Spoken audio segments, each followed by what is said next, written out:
Bonjour à tous et à toutes, je suis ravie de vous retrouver pour cette nouvelle vidéo. Le printemps arrive, beaucoup d'entre vous vont vouloir remettre les petites robes d'été, pouvoir vous sentir à l'aise dans vos maillots de bain, sur la plage. Et le souci, c'est que je me rends compte qu'il y a bien beaucoup de magazines féminins vous proposent des super méga régimes, mais au final qui vous mèneront nulle part, comme d'habitude. Ça amène des carences micronutritionnelles, donc des carences en vitamines, en minéraux. Ça ralentit le métabolisme de base, donc votre corps ne sait plus brûler correctement votre alimentation, surtout quand vous allez prendre une alimentation dite normale. Et vous n'arriverez pas à vos objectifs, et bien sûr, vous allez vous sentir nul, et par le stress, vous allez remanger, ce qui fait que voilà le cercle vicieux auquel vous risquez de vous exposer avec les régimes. Donc aujourd'hui, on va faire le point parce que je pense que même si l'été arrive, est-ce qu'il est réellement nécessaire que vous sentiez obligé de faire quelque chose pour votre silhouette? Est-ce que c'est réaliste? Et je veux bien l'entendre, c'est réaliste, mais arrêtons de se faire aussi culpabiliser par ces magazines de mode qui affament aussi leurs mannequins pour qu'elles puissent rentrer dans du 34. Pour information, la taille moyenne de la femme française, c'est du 42. Donc première chose, j'ai envie de vous dire, numéro 1, est-ce que c'est réaliste ou pas? Est-ce que par exemple, alors je sais que l'IMC est très controversé, mais quand même, si vous ne faites jamais de sport et que vous avez un IMC au-dessus de 25, on peut supposer quand même qu'il y a peut-être un petit quelque chose à faire. Maintenant, on verra est-ce que c'est le bon moment ou pas.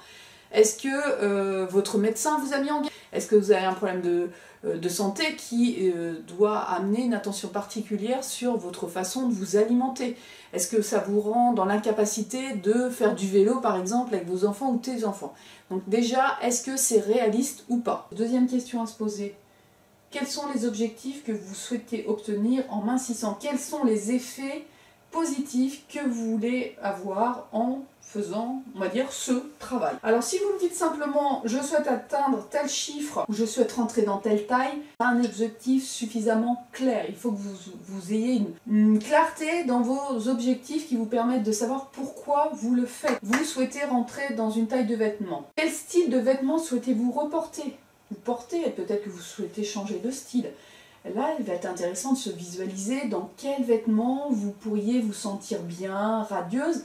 Et l'élément important que j'ai oublié de vous dire, c'est qu'un objectif, il doit être personnel. C'est pour vous que vous le faites, pas pour la voisine, pas pour votre mari, pas pour les enfants. C'est pour vous, pour le plaisir que ça va pouvoir vous apporter. Il faut que vous y preniez du plaisir à tendre vers cet objectif-là. Donc ça peut être, comme une dame me disait l'autre fois, je souhaite refaire du vélo avec mes petits-enfants, je vais les avoir en vacances et avec mon poids, avec le poids que j'ai au niveau de ce ventre, je ne suis pas à l'aise pour faire du vélo et ça m'embête énormément. Voilà un super objectif, c'est pour elle se faire plaisir à pouvoir faire du vélo avec ses petits-enfants. Donc cherchez, ça peut être aussi simplement une personne qui a besoin de s'exposer pour son travail, à prendre souvent la parole. Le surpoids peut lui créer une sorte de manque de confiance en elle et du coup elle va souhaiter mincir pour se sentir plus en confiance lorsqu'elle s'expose face aux gens pour prendre la parole. Donc il faut que votre objectif soit clair et que vous puissiez le visualiser.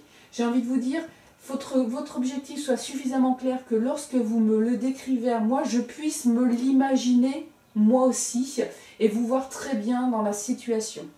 Vous pouvez aussi le raconter à une amie. Troisième chose, évaluez l'importance de votre projet. Est-ce qu'aujourd'hui, si je réfléchis de 0 à 10, quelle est l'importance de ce projet? Si vous êtes au-dessus de 5, c'est plutôt bien. Si vous êtes en dessous de 5, ça ne va pas du tout. C'est-à-dire qu'il y a d'autres choses actuellement dans votre vie qui fait que ce n'est pas la priorité. Et dans ces cas-là, ce n'est pas le moment de s'y mettre parce que vous n'irez nulle part. Pareil, de 0 à 10, à quel point votre objectif est clair, mais ça, on vient d'en parler.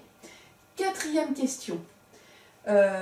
Pensez-vous avoir, vous, la capacité d'atteindre votre objectif? Pensez-vous que vous seul, sans être encouragé ni par moi, ni par d'autres, est-ce que vous pensez avoir les outils, la compétence physique, émotionnelle et mentale pour atteindre cet objectif? Si vous doutez de vos capacités, de vous-même, de votre engagement, vous aurez du mal à atteindre l'objectif. Et là, j'ai envie de vous dire, dans ces cas-là, renforcez votre motivation, renforcez votre capacité avec des pensées positives, avec de la relaxation, renforcez cette estime de vous-même qui vous permet d'atteindre cet objectif. Maintenant, j'ai envie de vous demander pourquoi vous souhaitez le faire maintenant. Pourquoi vous pensez que c'est le bon moment? Pourquoi vous pensez que c'est maintenant que ça doit se mettre en place?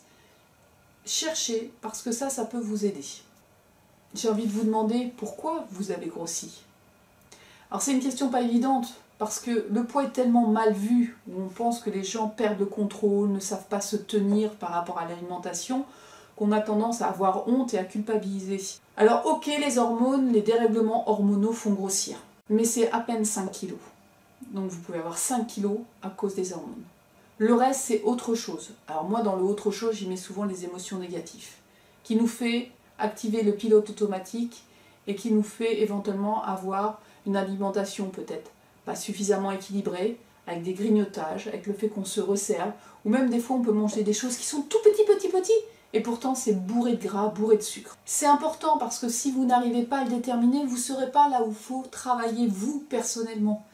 Pourquoi? Parce que peut-être que vous avez été, dès que vous êtes contrarié, dès que vous vous sentez seul, dès que vous vous sentez rejeté, dès que vous vous sentez en colère, eh bien, peut-être que vous allez grignoter certains aliments qui ne sont pas obligatoirement bons pour votre silhouette. Peut-être que pour vous récompenser ou le fait d'être avec des amis, vous avez envie de vous faire plaisir. Tout ça, essayez de le repérer parce que ça va être un bon moyen eh bien, de savoir là où vous devez travailler.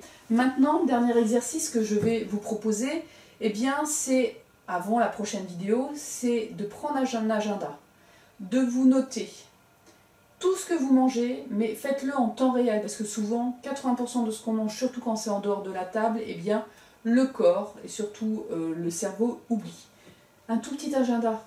Quand est-ce que vous avez mangé? Qu'est-ce que vous avez mangé? Et dans quel état émotionnel vous vous trouviez à ce moment-là?